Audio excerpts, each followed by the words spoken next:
नमस्कार, मैं तान्या मौर्य आपके साथ और आप देख रहे हैं न्यूज़ 7 हिंदी। गुजरात के अहमदाबाद से लंदन जा रहा एयर इंडिया का विमान टेक ऑफ के तुरंत बाद क्रैश हो गया। इस विमान में क्रू मेंबर समेत 242 लोग सवार थे। हादसे के तुरंत बाद मौके पर पहुंचे राहत और बचाव दल ने रेस्क्यू का कार्य शुरू कर दिया है। क्रैश हुए विमान में गुजरात के पूर्व मुख्यमंत्री विजय रूपाणी भी सवार थे। विमान हादसे के बाद इस फ्लाइट में सवार यात्रियों की लिस्ट भी सामने आई है और एयर इंडिया के क्रैश प्लेन में कुल मिलाकर 230 यात्री सवार थे। इस फ्लाइट में सवार यात्रियों की सूची में गुजरात के पूर्व सीएम विजय रूपाणी का नाम भी शामिल है। रूपाणी का नाम 12वें नंबर पर अंकित है और उनकी सीट नंबर 2 दर्ज है। तो इस खबर पर तमाम जानकारी के लिए हमारे साथ जुड़ चुके हैं अनूप दुबे। अनूप दुबे, गुजरात के पूर्व मुख्यमंत्री विजय रूपाणी भी प्लेन में मौजूद थे, जिनकी मौत की आशंका जताई जा रही है। क्या इनका राजनीतिक करियर क्या रहा है? देखिए तान्या, अगर विजय रूपाणी की बात करें तो विजय रूपाणी भारतीय जनता पार्टी के संस्थापक सदस्यों में से थे। मतलब अगर बात करी जाए तो एक साधारण परिवार से निकलकर और राजनीति का एक उभरता हुआ चेहरा, जिसको एक ध्रुव तारे के रूप में देखा जा सकता था।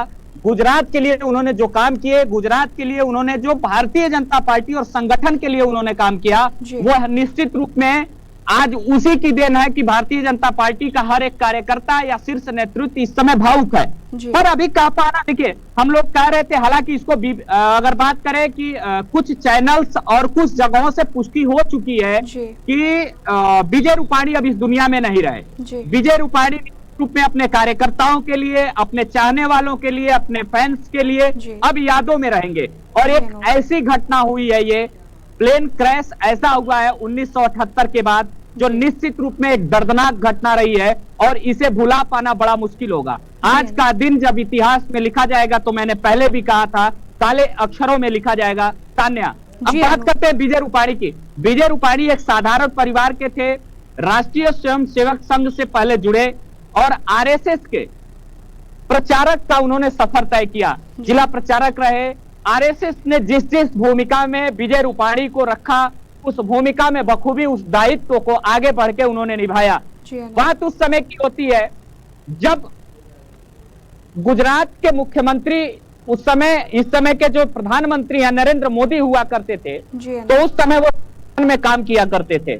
जब 2014 में भारतीय जनता पार्टी की सरकार बनती है और केंद्र में नरेंद्र मोदी आते हैं और केंद्र में उनके साथ कहे जाने वाले सारथी अमित शाह जब आ जाते हैं, तो निश्चित रूप में गुजरात में एक खालीपन आ जाता है और उस खालीपन को भरने के लिए विजय रूपाणी आते हैं। विजय रूपाणी 2016 में मुख्यमंत्री के रूप में शपथ लेते हैं। तान्या जी। अनूप, विजय रूपाणी की गुजरात की जनता में काफी अच्छी छवि रही है, इस पर आपका क्या कहना है?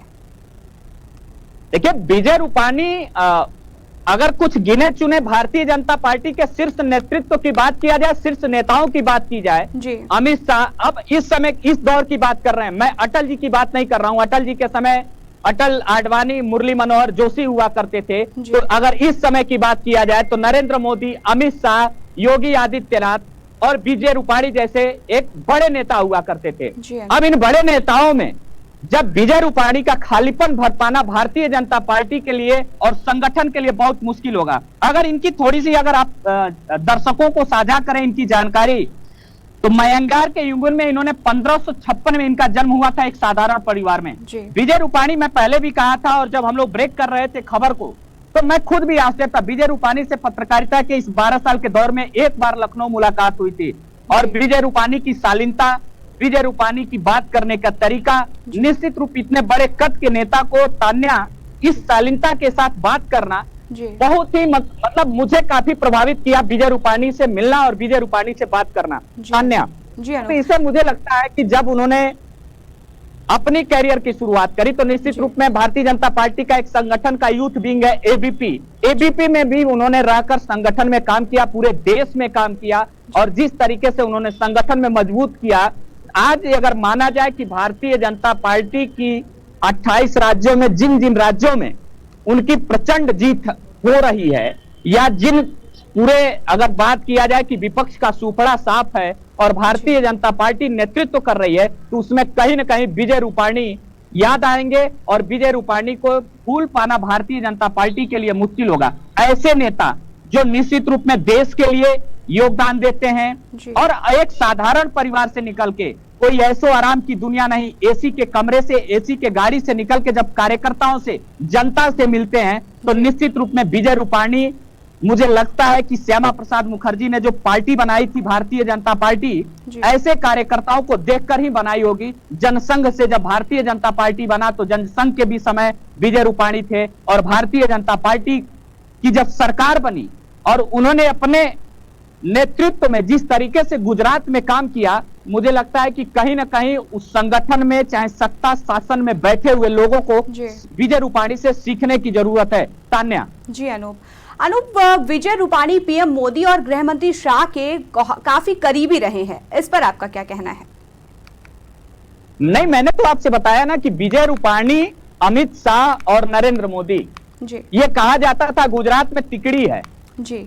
मतलब ये इस टाइप के राजनेता थे कि ये अपने आप में मद्दा रखते थे कि किस तरीके से शासन सत्ता की धुरी को तय करना है। विजय रूपाणी एक निश्चित रूप में चाणक्य के रूप में थे। आज जब अमित शाह गुजरात के लिए निकले हैं तो उनकी आंखें नम थी, तान्या, और उन्होंने कहा है कि हम इसको शब्दों में बयां नहीं कर सकते। तो निश्चित रूप में एक बड़े राजनेता का जाना, मेरा मानना है कि एक समाज की भी क्षति होती है और अच्छे राजनेता का जाना देश के लिए भी क्षति होती है। तान्या जी। अनूप, तमाम जानकारी देने के लिए आपका बहुत बहुत धन्यवाद। तो ये थे हमारे साथ अनूप दुबे, जिन्होंने अहमदाबाद प्लेन क्रैश मामले में दर्शकों को तमाम जानकारी दी। इस वक्त के लिए फिलहाल इतना ही। बने रहिए न्यूज़ 7 हिंदी के साथ।